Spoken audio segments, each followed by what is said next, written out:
மீரா, உங்களை பார்க்க மித்ரன் சார் வந்திருக்காங்க. ஓ வந்துட்டானா? வெயிட் பண்ணட்டும், கொஞ்ச நேரத்துக்கு அப்புறம் அவனே போயிருவான். மித்ரன் சார் ரொம்ப நேரமா உங்களுக்காக வெயிட் பண்ணிட்டு இருந்தாங்க. ஒன் டைம் வந்து பாத்துருங்களேன். நீ வாங்குற காசுக்கு வேலை பார்த்தா போதும். நீ எனக்கு அட்வைஸ் பண்ணாத. எப்ப பேசணும்னு எனக்கு தெரியும். நீ உன்னோட லிமிட்லயே இருந்துக்கோ. ராட்சசி, இந்த ஜென்மத்துல உனக்கு கல்யாணமே நடக்காதுடி. என்ன நான் சொன்னது புரிஞ்சுதா உனக்கு? சரிங்க மீரா, நான் என்னோட லிமிட்டை கிராஸ் பண்ண மாட்டேன். டேய் மித்ரா, போதும், நம்ம வீட்டுக்கு போலாம் வா. ஆகாஷ், நம்ம கொஞ்ச நேரம் வெயிட் பண்ணலாம்டா, மீரா வந்துருவா.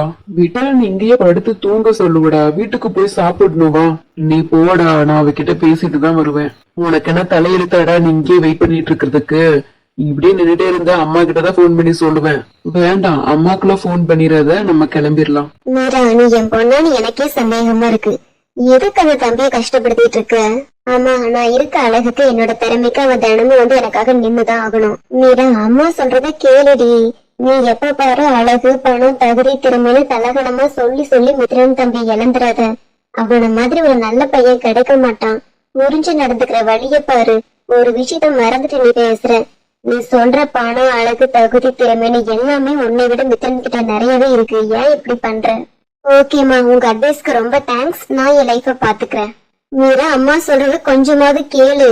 அம்மா போது நிறுத்துங்க. நீங்க ஃபர்ஸ்ட் என் ரூமை விட்டு வெளியே போங்க. அஞ்சு, எனக்கு இன்ஸ்டால இவ்வளவு ஃபாலோவர்ஸ் வந்திருக்காங்க. உங்களுக்கு ஃபாலோவர்ஸ் இன்க்ரீஸ் ஆகிருக்காங்க மீரா. 500 ஃபாலோவர்ஸ் வந்தா 2 மில்லியன் ரீச் பண்ணிருவீங்க. ஓகே அஞ்சு, எனக்கு பசிக்குது. எனக்கு டின்னர் அரேஞ்ச் பண்ணு. நம்ம மித்ரன் ஏங்க இப்படி பண்றான்? அவன் இன்னும் சாப்பிட கூட இல்லைங்க. என்னைக்கும் அவன் அந்த மீராவை தான் பார்க்க போயிருப்பான். நம்ம சொல்றத எங்க கேக்குறான்? மித்ரன் மனச மாத்திக்கிட்டா நான் அவனுக்கு நல்ல பொண்ணா பார்த்து கல்யாணம் பண்ணி வைப்பேன். நம்ம கிட்ட இல்லாத பணமா என்ன? வேண்டாங்க, மித்ரனுக்கு பணம் தகுதின்னு பார்த்து எந்த பொண்ணையும் பார்க்காதீங்க. நல்ல கேரக்டர் இருக்க ஒரு பொண்ணு தாங்க நம்ம மித்ரனுக்கு சரியா இருப்பான். நீ சொல்ற மாதிரியே அவனுக்கு பொண்ணு பார்ப்போம். ஆனா அவன் கல்யாணத்துக்கு சம்மதிப்பான என்னன்னு தெரியலையே. நீ பயப்படாத மௌலி. அந்த மீரா நம்ம மித்ரனை கல்யாணம் பண்ற மாதிரி எல்லாம் தெரியல. நம்ம சொல்ற பொண்ணா கல்யாணம் பண்றதுக்கு மித்ரன் சம்மதிச்சுதான் ஆகணும். தன்யா, நாங்க சாப்பிட்டாச்சு. நீ வந்து சாப்பிடுமா, டைம் ஆகுது. சரிம்மா, நான் சாப்பிட்டுக்கிறேன். நீங்க எல்லாரும் போய் தூங்குங்க, கொஞ்சம் ஒர்க் இருக்கு. போதும் தன்யா, சாப்பிட்டுட்டு தூங்கு. உடம்பு கெட்டுரும். நாளைக்கு பாத்துக்கோ. நாளைக்கு நான் கண்டிப்பா கஸ்டமருக்கு பிளவுஸ் கொடுக்கணுமா? நான் அப்புறமா சாப்பிட்டுக்கிறேன். ஏன் தனியா இப்படி பண்ற? சாப்பிட சொன்னா வரமாட்டியா? அப்பா, மிதுனாக்கு காலேஜ் ஃபீஸ் கட்டணும்லப்பா. கொஞ்சம் கஷ்டப்பட்டா போதும்பா. நம்ம ப்ராப்ளம் எல்லாமே தீந்துடும். நான் பாத்துக்கிறேம்மா, நீ போய் சாப்பிட்டுட்டு தூங்கு. பரவாயில்லப்பா, நீங்க எங்களுக்காக ரொம்ப கஷ்டப்பட்டுட்டீங்க. இதெல்லாம் எனக்கு கஷ்டம் இல்ல தனியா. நான் வாழ்றதே உங்களுக்காக தான். நீ போய் சாப்பிடுமா. சரிப்பா, நான் சாப்பிட்டுட்டு தூங்குறேன். ஆனா நானும் உங்களுக்கு ஹெல்ப் பண்ணுவேன். நல்லா சாப்பிட்டு உடம்ப பாத்துக்கிட்டாதான் என் பிள்ளை எனக்கு உதவி செய்யும். சரிப்பா, நான் நல்லா சாப்பிட்டுட்டு தூங்க போறேன்பா. இப்பதான் என் பிள்ளை தன்யன்றது. நில்றா, இன்னைக்கும் அவ வீட்டுக்கு தானே போயிட்டு வந்த. உன்னை நாய் மாதிரி நிக்க வச்சிருப்பாளே, அவளா ஒரு பொண்ணுன்னு நீயே அவளை காதலிச்சிட்டு இருக்க. ஆமா, எங்களுக்குள்ள ஒரு சின்ன சண்டை. அவ என் மேல கோபமா இருக்கா. அதுக்காக நீங்க என்ன நாய் மாதிரி நிக்க வச்சான்லாம் பேசாதீங்க. இதுதான் சான்ஸ்ன்னு சொல்லிட்டு எங்களுக்குள்ள சரியாகிரும். அதுக்காக நீங்க என்னோட மீராவளை திட்டாதீங்க. என்ன உன்னோட மீராவை திட்டனா? அவ ஒண்ணும் உன்னோட மீரா கிடையாது. அவ வேற ஒருத்தி. உனக்காக நான் வேற ஒரு பொண்ணை பாக்குறேன். அவளதான் நீ கல்யாணம் பண்ணிக்கணும். அவதான் உன்னோடது. அம்மா, என்னைய டென்ஷன் பண்ணாதீங்க. நான் மீராவை தான் லவ் பண்றேன். அவளதான் கல்யாணம் பண்ணிப்பேன். எனக்கு சாப்பாடு எல்லாம் வேண்டாம், நான் ரூமுக்கு போறேன். மீரா, இன்னைக்கு நான் வாழ்றேன்னா அதுக்கான காரணமே நீ தாண்டி. அது யாருக்கடி புரியும்? நீ என் மேல எவ்வளவு கோபமா இருந்தாலும் சரி, நான் உன்னை விட்டு கொடுக்க மாட்டேன்டி. என்னால எப்படி உன் இடத்துல வேற ஒருத்தி வச்சு பார்க்க முடியும்? நீ இல்லன்னா எப்படி என் வாழ்க்கை நல்லா இருக்கும்? வேற ஒரு பொண்ணை கல்யாணம் பண்ண எப்படி என் வாழ்க்கையை ஏத்துக்க முடியும்? இதுல வேற எங்க அம்மா வேற ஒருத்தைய கல்யாணம் பண்ணிக்கிட்டு என்னை டார்ச்சர் பண்றாங்க. இவனும் என்னை புரிஞ்சுக்க மாட்டாளே. கடவுளே, எப்படியாவது என் பையன் மனச மாத்துங்க. அவ அந்த மீராவை விட்டுட்டு வரணும். மித்ரனை புரிஞ்சு நடந்துக்கிற ஒரு பொண்ணை எங்களுக்கு காட்டுங்க.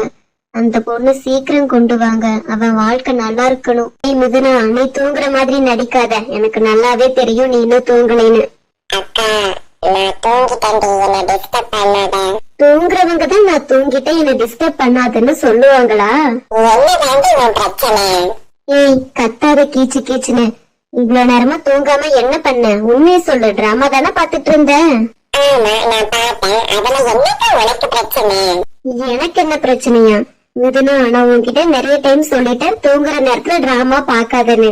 நீ மட்டும் ஒர்க் முடிச்சிட்டு லேட்டா சாப்பிட்டுட்டு தூங்குற, நான் டிராமா பார்த்தா உனக்கு தப்பா? ஒர்க் பார்த்துட்டு லேட்டா தூங்குறதுக்கே வீட்டுல திட்டுறாங்க, இதுல நீ டிராமா பார்த்துட்டு இதுக்கும் சேர்த்து என்ன திட்டு வாங்க வைக்கிறியா? எனக்கு அக்காவா பிறந்திருக்குல்ல, அப்ப திட்டு வாங்கிதான் ஆகணும். அன்னைக்கு நம்ம 2 பேரும் தானே மை சீக்ரெட் ரொமான்ஸ் டிராமா பார்த்துட்டு இருந்தோம். அதுல இருக்க ஹீரோ கூட ஹேண்ட்ஸமா இருக்காங்கன்னு சொல்லிட்டு இருந்தீங்க. அடி பாவி, நான் எப்பவோ ஒன் டைம் பார்த்ததை இன்னும் சொல்லி காமிச்சிட்டு இருக்க. நீதான் டெய்லியும் 11 மணி வரைக்கும் பார்த்துட்டு கண்ணை கெடுத்துட்டு இருக்க. அப்புறம் நான் எப்ப வேண்டி டிராமா பாக்குறது?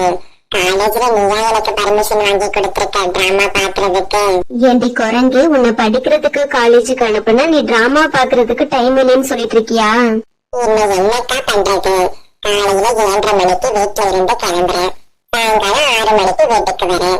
இதுல 1/2 மணி நேரம் ரெஸ்ட் எடுத்துட்டு 8:30 மணி வரைக்கும் படிக்கிறேன்.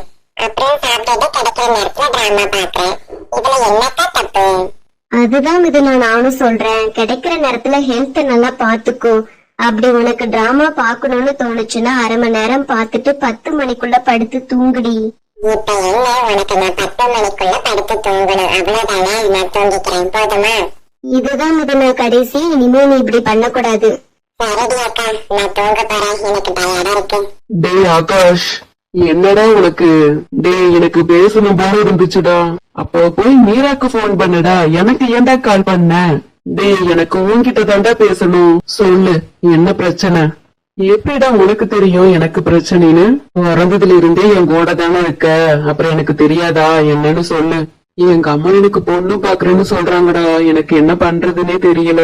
பொண்ணு பாக்க போனா சொல்லுடா, விட்டுட்டு போயிடாதீங்க, நானும் வரேன். டேய், இப்ப மட்டும் நீ என் பக்கத்துல இருந்து உன்னை என்ன பண்ணிருப்பேனே தெரியாது, தப்பிச்சுட்ட. என் நண்பனுக்கு ஒரு நல்லது நடக்கும்போது நான் இல்லாமையா? அதாண்டா அப்படி சொன்னேன். நல்லது நடக்கும்போது சொல்றேன், நீ அப்பவும் உனக்கு போய் போன் பண்ண பாரு. டேய் மித்ரா, உன் நிலைமை எனக்கு புரியுது. கொஞ்சம் கஷ்டப்பட்டு அந்த மீராவை மறக்கிறதுக்கு நீ ட்ரை பண்ணலாம்ல. முடியாதுடா, என் மனசுல மீராவை யாருனாலையும் அணைக்க முடியாது. அவளை மறக்க முடியாதுன்னா கடவுளால கூட உன்னைய காப்பாத்த முடியாது. உனக்கு புரியுதா என்னன்னு எனக்கு தெரியலடா. மீரா என் கூட இருந்தா மட்டும்தான் நான் சந்தோஷமா இருப்பேன். இல்ல மச்சான், அவ உன் கூட இருந்தா நீ சந்தோஷமாலாம் இருக்க மாட்ட. நான் பாத்துட்டேன். சின்ன சின்ன விஷயத்துக்கெல்லாம் சண்டை போட்டுட்டு உன்னை அலைய வச்சுட்டு போதுண்டா, விட்டுரு. அவ்வளவு ஈஸியாலாம் விட முடியாது. 1 வருஷமா 2 வருஷமா நாங்க 17 வருஷம் காதலிச்சிருக்கோம். 17 வருஷமா பாத்துட்டு தானடா இருக்கேன். அவ உன்னை ஒரு நாள் லவ் பண்ணா 1 மாசம் சண்டை போடுவா. 17 வருஷத்தோட போச்சுன்னு நினைச்சு சந்தோஷப்படு. வாழ்க்கை முழுக்க வந்தாலும் தாங்க மாட்டடா நீ. 1-2 மாசம் எல்லாம் கிடையாதுடா.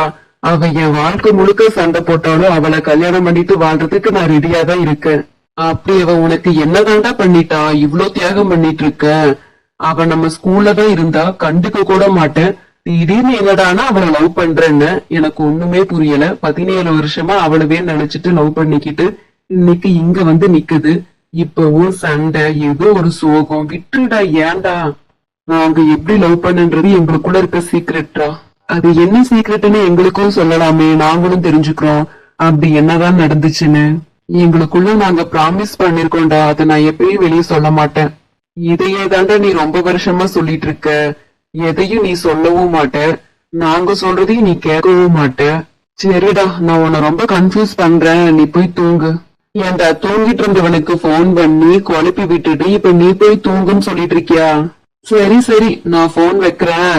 நம்ம நாளைக்கு மீட் பண்ணலாம். நீ எதுவும் கோச்சுக்காத. டேய், நான் உன்கிட்ட பேச மாட்டேன்டா. உன்கிட்ட நான் கோச்சுக்கிட்டேன்டா. நீ 1 மாசம் என்கிட்ட வந்து கெஞ்சிருடா. என்னது, 1 மாசம் வரைக்கும் கெஞ்சணுமா? சரி சரி, அப்ப நம்ம ஃப்ரெண்ட்ஷிப் கட்டு. ஏன்டா, அவகிட்ட 17 வருஷமா கெஞ்சிட்டு இருந்தா என்கிட்ட 1 மாசம் கெஞ்ச மாட்டியா? என்னடா இப்படி கேட்ட? அவ என் மீராடா, என்னோட காதல். நீ நல்லா தெளிவாதாண்டா இருக்க. நடத்து. டேய், நீ அடங்குடா, நம்ம நாளைக்கு பாக்கலாம். நீங்க மட்டும் என்ன சார், நீங்களும் கொஞ்சம் அடங்கியே இருங்க. உனக்கும் அதேதான். சரி, நான் போனை வைக்கிறேன்.